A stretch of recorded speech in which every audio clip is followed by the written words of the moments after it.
Hello my friends, welcome to my YouTube channel. I am your host Indrani. आज मैं आपके लिए बहुत ही अच्छी स्टोरी लेकर आई हूँ जो आपके साथ शेयर करने जा रही हूँ। आप मेरे साथ अपनी कोई भी इंसिडेंट, अपनी कोई भी स्टोरी शेयर कर सकते हैं मेरे कमेंट बॉक्स में। आप ये वीडियो अंत तक देखना, मैं आपके साथ एक मैसेज भी शेयर करने वाली हूँ। अगर आपको मेरी स्टोरी पसंद आए तो लाइक कर देना, subscribe my channel and on the bell icon button. जय श्री राम। ये स्टोरी है एक लड़के का, जो लड़का यूपी में रहता है। इनका नाम है रितेश। उनको निकनेम में मतलब घर में रितु रितु कह के पुकारते हैं। रितु कहते हैं कि उनका एक काजिन उनके घर आए हुए थे। वो लोग थोड़ा गांव टाइप की जगह में ही रहते हैं। होली का दिन था।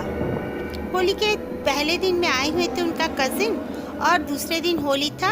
वो लोग होली खेले बहुत ही धूमधाम से, मगर उस दिन का होली का जैसे कभी भी वो होली नहीं खेले थे रितु। वो लोग होली खेलने के बाद उनका जो बहुत शाम हो चुका था, वो लोग अपने एक नदी में चले गए। जाने के बाद वहाँ नहाने लगे। काफ़ी शाम हो गई थी, तो उनके और दोस्तों ने कहा जल्दी से घर चलो वरना मम्मी पापा डांटेंगे। तो ये लोग बोले कि थोड़ा सा टाइम स्पेंड कर लेते हैं यहाँ पर, उसके बाद जाएंगे। जाकर तो रात हो ही जाएगा, डिनर करके सो जाएंगे। वो लोग माने नहीं बात और खेलने लगे। उसके कजिन को बहुत अच्छा लग रहा था क्योंकि वो दूसरे गांव से आया हुआ था।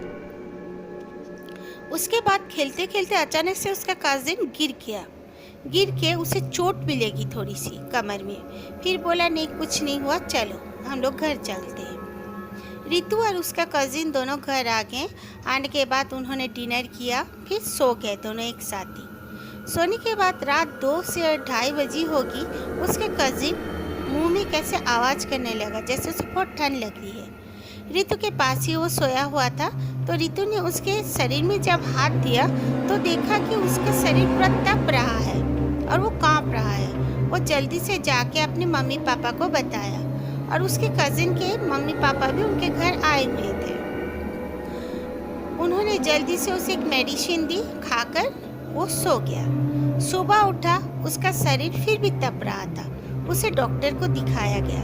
डॉक्टर ने उसे होली में नहा के गरम ठंडा ऐसे होने के वजह से बुखार आया कह के उन्होंने मेडिसिन देकर छोड़ दिया। फिर 3 दिन बाद ऐसे ही उसको थोड़ा बुखार आता, मेडिसिन खा के चला जाता। वो अपने घर आ गया। अपने घर आने के बाद वो कजिन्स का क्या हुआ, उसके सर के ऊपर में कुछ मक्खियाँ भिनभिनाने लगी। हमेशा उसे दिखता था, और उसके कंधे पे मक्खियाँ बैठ के ज़ोर ज़ोर से बोलने लगती। ये देखकर वो पागल जैसा दौड़ने लगता। रितु बताते हैं कि जब ऐसा उसके साथ होता, वो कुछ भी ख्याल नहीं करता। वो धीरे धीरे ना नहाने जाता, ना खाना खाता, ना किसी से बात करता। 1 महीना 1.5 महीना वो पागल जैसा होने लगा।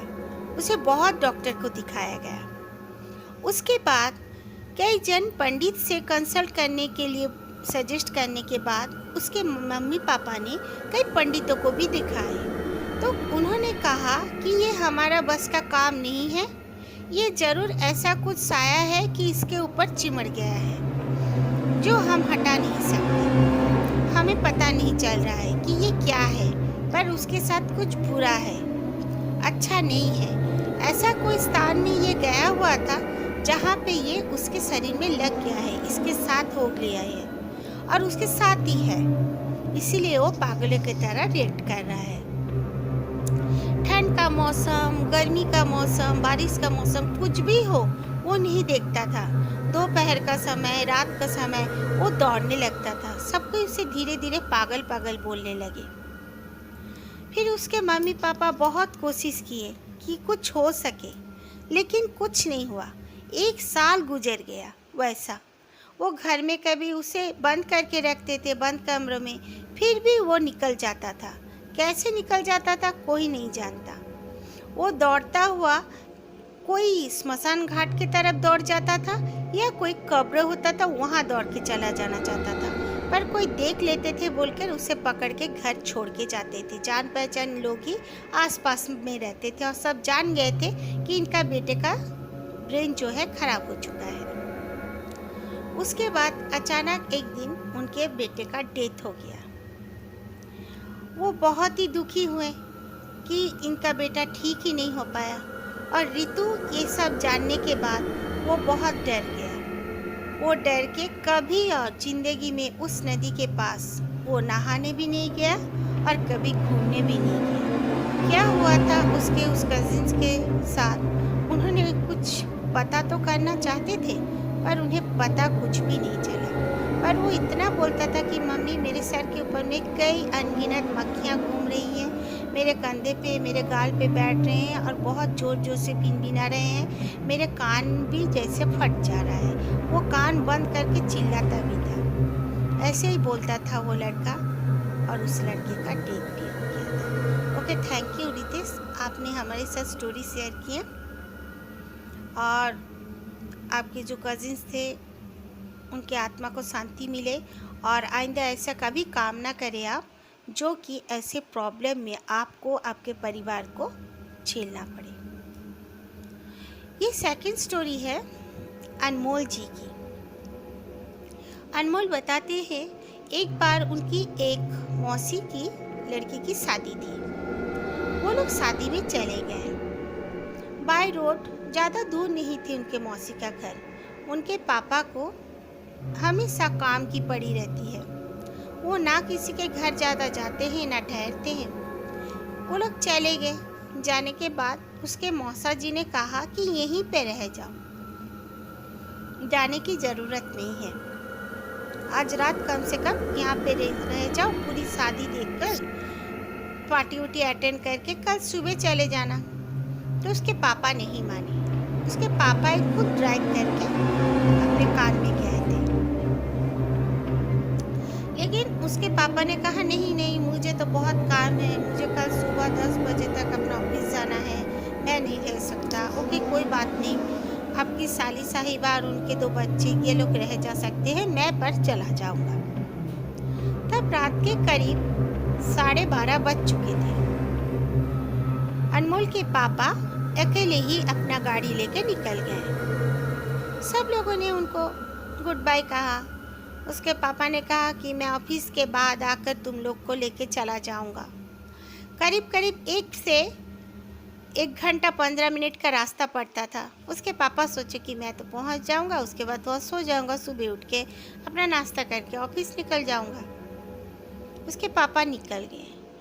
फिर 3:30 बजा होगा, उनके डोर में सब कोई सो चुके थे। घर में आके जो घर पे आके सोना था जिनको, वो लोग सो चुके थे, और बाकी जिनकी शादी में क्लब में रहना था वो रहे वहीं पे थे। बच्चे लोग काफ़ी जन आके सो गए थे, औरतें भी काफ़ी जन आके सो गए थे। तो बहुत जोर से उनके दरवाजे पे नॉक होने लगा।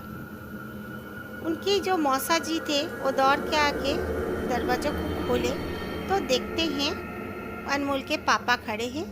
वो काफ़ी थर-थर काँप रहे हैं और पसीना से लथपथ हैं। ये देखकर अनमोल के मौसा जी ने कहा कि क्या हो गया, आप तो चले गए थे, कितना वक्त हो चुका था, आप चले गए थे, आप तो जाके आराम से सो रहे होंगे। हम लोग सोचे आपको फ़ोन लगा रहे थे पर फ़ोन नहीं लगा, बट आप ऐसे कैसे फिर से रिटर्न आ गए।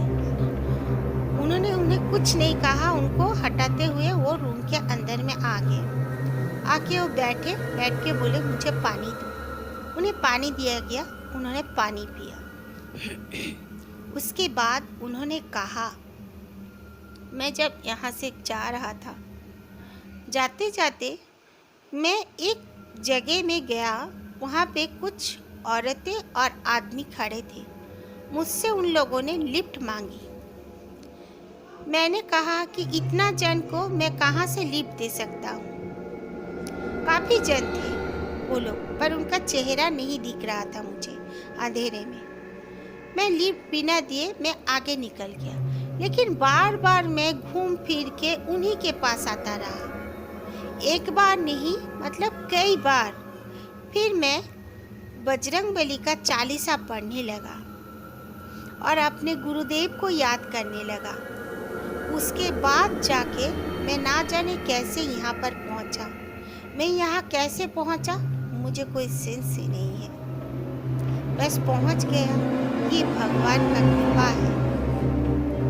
ये कहकर उनको जैसे बेहोशी छा रही थी। जल्दी से उनके मुंह में पानी छिटा गया और वो मुंह हाथ पैर धोए।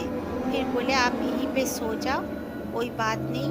और वो लोग अपने भगवान के स्थान से, जो भगवान का घर अपने घर पर ही रहता है मंदिर, वहाँ से गंगा जल लाकर उनके शरीर में छिड़काव किया और फिर उनको थोड़ा सा प्रसाद दिया गया। वो खाए, पानी पीकर वो सो गए। उसके बाद से उनके साथ ऐसा कोई इंसिडेंट तो हुआ भी नहीं और वो कभी ऐसे अकेले जाते भी नहीं हैं। उनको बहुत घबराहट हो जाती है। थैंक यू अनमोल। मैंने आप लोग को कहा था कि ये स्टोरी होने के अंत में मैं आपके साथ एक मैसेज दूंगी आप लोगों को। ये मैसेज है कि कोई कोई कहते हैं कि उनके घर, जैसे कि घर बनावट बहुत बार गड़बड़ हो जाती है। जहाँ पे किचन रहना चाहिए वहाँ पे नहीं होता, रूम भी इधर उधर हो जाता है। जो लोग मानते नहीं, जो लोग जानते नहीं, उनकी बात दूसरी होती है, पर जो लोग मानते हैं मैं उनको कहना चाहती हूँ, जो भी आपको अगर लगे कि घर की बनावट या घर के कुछ के लिए वास्तु का गड़बड़ है, वास्तु प्रॉब्लम की वजह से ऐसे प्रॉब्लम हो रहे हैं घर में, वो हमेशा एक तुलसी पौधा अपने आंगन में लगाया करें। और तुलसी पौधा के पास कभी भी कोई जूठा, कोई कुछ फेंका ना करे, चप्पल खोला ना करे, वहाँ पे कपड़ा भी ना सुखाए। वो माँ तुलसी को बाकायदा रोज पानी देकर पूजा करें। पूजा अगर रोज नहीं भी कर सकते कोई बात नहीं, लेकिन उनके पास कोई अनियमता ना करें। माँ तुलसी घना होकर अगर आपके घर पर, वो आंगन में ही अगर वो आ जाएं, तो आप सोच लेना कि आपकी किस्मत में भी अच्छी ही दिन आएंगे और फिर आपके बुरे दिन चले भी जाएंगे। अगर बुरे दिन आना होता है, बहुत बार देखा भी जाता है, माँ तुलसी सूख जाती है, वहाँ माँ तुलसी फलती ही नहीं अच्छे से। Okay, thank you friends. आप लोग मेरे साथ स्टोरी ज़रूर शेयर करना। जय श्री राम।